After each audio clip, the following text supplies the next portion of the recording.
Você ouve agora Comunicast, podcast da Universidade Guarulhos. Olá, sejam bem-vindos ao episódio 10 do Comunicast, temporada 2022. Meu nome é Matheus Souza. E eu sou Alice Trajano, sejam bem-vindos. O tema de hoje, boliche, do lazer ao esporte. Com os nossos convidados, vamos aprender tudo sobre o boliche, as diferenças entre o lazer e o esporte, e como o boliche é visto nos principais campeonatos internacionais. Marcelo Suartz, Nilson Diniz e Esther Duarte Diniz, obrigada aos três pela participação aqui no programa. Além de palestrante, o Marcelo Suartz é atleta de boliche e vencedor de 3 medalhas nos Jogos Pan-Americanos, bronze em 2011, prata em 2019 e ouro em 2015. Nilson Diniz, grande jogador da Federação Paulista de Boliche dentro do esporte há aproximadamente 10 anos, já participou de inúmeras competições, tanto nacionais quanto internacionais. E Esther Duarte Diniz, de 15 anos, já atuante no esporte há 8. Filha de Nilson Diniz, conheceu o esporte através de seus pais. É uma das promessas para a próxima geração do esporte e sonha em um dia representar o seu país nos Jogos Olímpicos. Primeiro, um pouco de contexto histórico. Nós podemos encontrar indícios históricos de hábitos antigos que remetem ao que nós conhecemos hoje como boliche. Conta-se que foram encontrados em tumbas do Antigo Egito um jogo que utilizava bolas feitas de uma rocha chamada pórfiro, além de 9 pinos ao todo. Na Polinésia, um antigo jogo de arremesso de bolas chamado Ulamaica também é considerado como a origem do boliche. Os vestígios dessas atividades também são encontrados em outras culturas, de diferentes tempos, passando no século I, no Império Romano e na Idade Média. Sendo considerado um dos jogos favoritos entre os reis e soldados, no Brasil, o boliche chegou na década de 50 até se popularizar e dar início aos primeiros torneios nacionais. Nos anos 60, uma lenda conta que guerreiros de tribos antigas usavam os crânios de seus inimigos como bolas e ossos como alvos. Assim, os crânios eram lançados, colocando-se o polegar e os outros dedos nas cavidades dos olhos.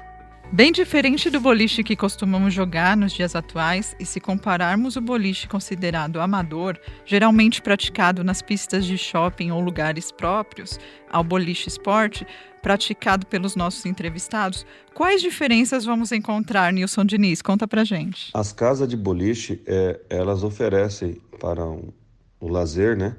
Elas oferecem sapatos, pistas, as bolas, de vários pesos, por exemplo, para que as pessoas possam jogar o boliche pelo lazer.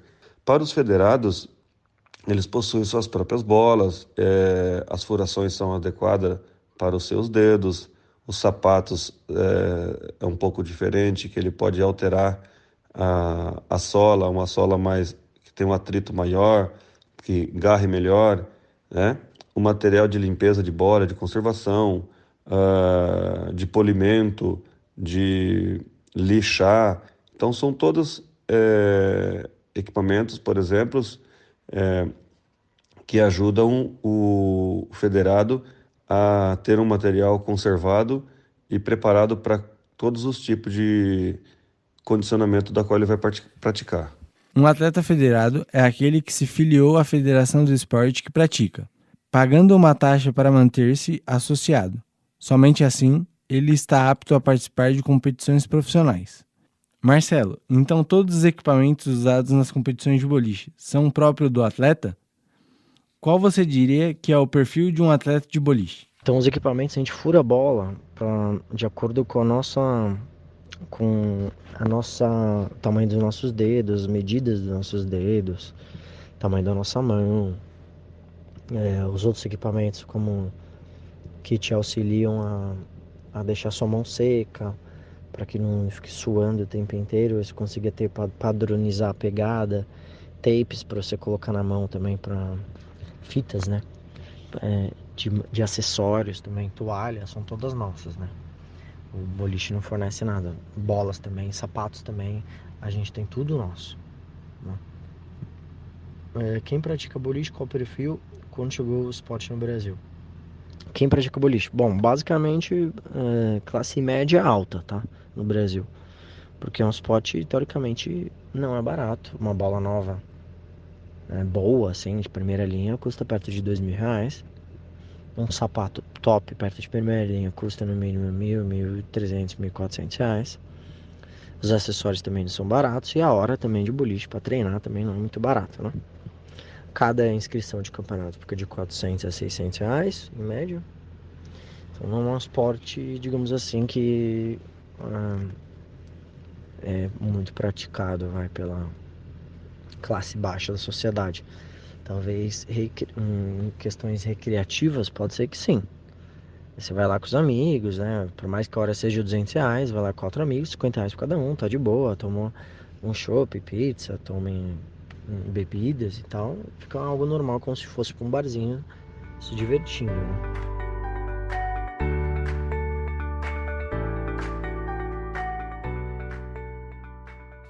Mesmo com a questão do valor para a prática do boliche, seja amador ou então profissionalmente, varia de local para local, ou dependendo da cidade e estado. Nilson Diniz e Esther nos contam por que acham que o boliche é um esporte democrático. Envolvido com o boliche, ou estando no boliche, há uns 8 anos, se eu não me engano. Porque desde que eu nasci, eu me vejo no boliche. Eu sempre vi eu no boliche. Na minha opinião, o boliche pode ser sim um esporte inclusivo, porque eu mesma conheço muitas pessoas de etnias diferentes, de gêneros diferentes, de cores diferentes, que se adaptam ao boliche e conseguem ficar confortáveis no ambiente do boliche, porque alguns esportes as pessoas não conseguem se sentir confortáveis pelo jeito das pessoas. Mas no boliche aqui no Brasil, as pessoas são muito acolhedoras e, dá um quentinho no coração, se vocês me entendem. Na minha opinião, o boliche pode ser considerado esporte? Para mim, sem dúvida alguma. O boliche é o esporte mais democrático que existe, pois ele te dá uma abertura para você jogar tanto com um jovem, uma criança, um adulto, um adolescente, um idoso, uma pessoa com deficiência. Ou seja, é um esporte extremamente democrático e que, de uma inclusão social, como já dito, é muito importante. Atualmente, o boliche de 10 pinos é um dos esportes mais populares do mundo, com um número estimado de 100 milhões de jogadores em todo o planeta. Está presente nos Jogos Pan-Americanos desde 1991, além de se tornar oficialmente um esporte paraolímpico, sendo reconhecido pelo Comitê Paralímpico Internacional, o IPC. Ainda assim, dentro das Olimpíadas, o esporte chegou a ficar entre os 8 candidatos em 2020, mas ficou de fora da lista final da competição, participando até então na condição de esporte de exibição nas Olimpíadas de 1988, em Seul, na Coreia do Sul. Na opinião de vocês, qual entraves o boliche esporte encontra ao buscar visibilidade em solo brasileiro e também em competições de grande porte internacionalmente? E eu fui bronze em 2011, ouro em 2015 e prata em 2019. E o ano que vem tem outro PAN, que eu vou estar disputando a eliminatória para ir para o meu quarto PAN. O boliche ele foi retirado da lista final das Olimpíadas de 2020. Tá? Então a gente estava na lista final junto com surf, escalada, skate, breakdance, softball, beisebol. E no último momento, karatê também, né? E no último momento a gente foi retirado eles decidiram escolher outros esportes. Então a gente ficou um esporte para ir para a Olimpíada de 2020. Quase lá, né? Dificuldade de esporte boliche, uma questão de parte financeira, mas não acredito que seja mais esse. No meu ver são dois. É um esporte talvez de pontuação, dificuldade de ser entendida de uma forma geral. E 2, não tem muita mídia. Talvez não tenha um trabalho de base muito bem feito no Brasil, né? Então novos talentos são difíceis de surgirem, né? Geralmente são filhos de praticantes, pessoas que já praticam o esporte, né? Que se sobressaem. Em minha opinião, o que falta para o boliche ser disputado nessas grandes competições como as Olimpíadas, que é um ótimo exemplo, porque eu quero muito participar um dia, é um sonho meu. Reconhecimento dos nossos atletas, reconhecimento das nossas federações, reconhecimento dos nossos clubes, que são muito importantes para o crescimento do nosso atleta. A dificuldade do esporte de boliche é que atualmente não existe a disponibilidade de centro de treinamentos públicos, o que facilitaria muito e o incentivo, inclusive, de projetos de inclusão social. O que eu acho que deva mudar, eu acho que seria muito interessante, por exemplo, as mídias sociais, o sistema jornalístico, dar mais visibilidade, por exemplo, ao esporte, não olhar como um local onde as pessoas só vão para comer e beber e jogar algumas partidinhas ali, se divertir. Olhar que atrás disto tem uma grande oportunidade para as pessoas que querem se tornar um profissional mesmo de boliche, sair do país ou implantar aqui mesmo dentro do país. Olhar o boliche como um esporte de inclusão, um esporte que pode trazer muitos benefícios, tanto para a parte familiar como para a parte social e sócio-inclusiva, por exemplo. Olhar, fazer parcerias, buscar interesse em investir em empresas, por exemplo, que incentivem o esporte como um todo.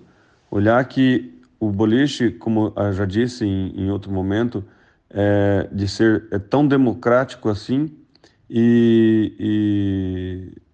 hoje ser visto simplesmente como uma brincadeira, como qualquer outro divertimento que existe.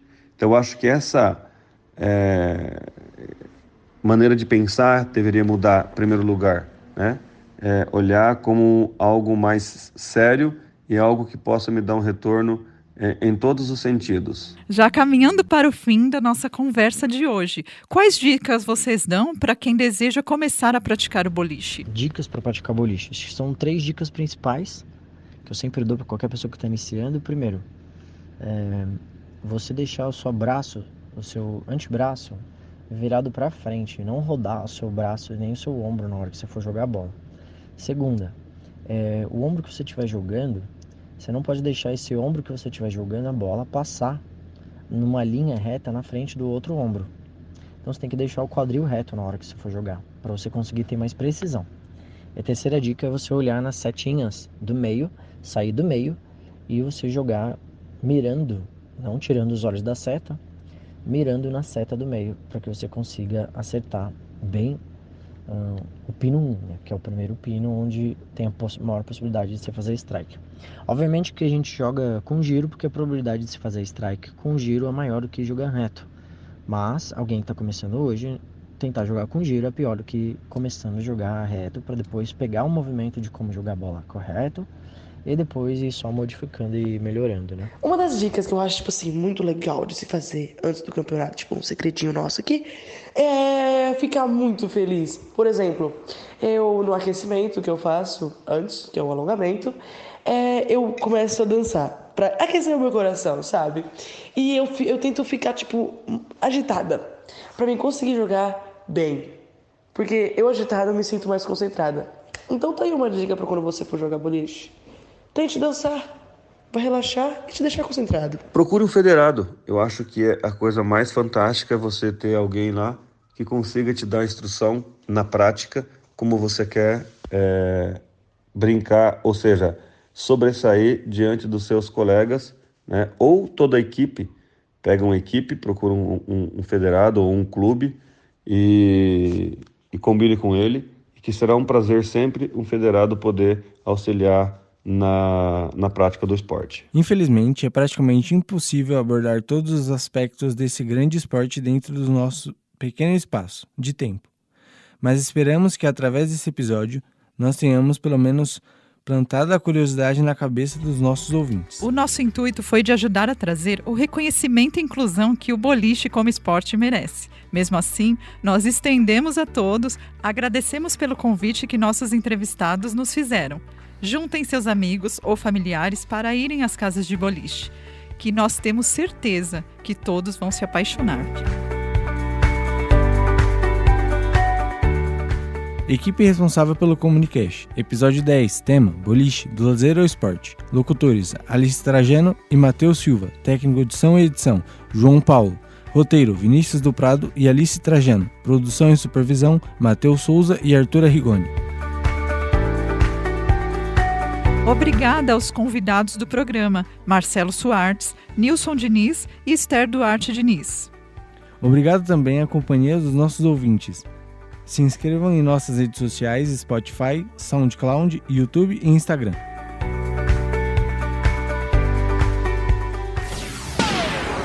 Você ouviu Comunicast, podcast da Universidade Guarulhos.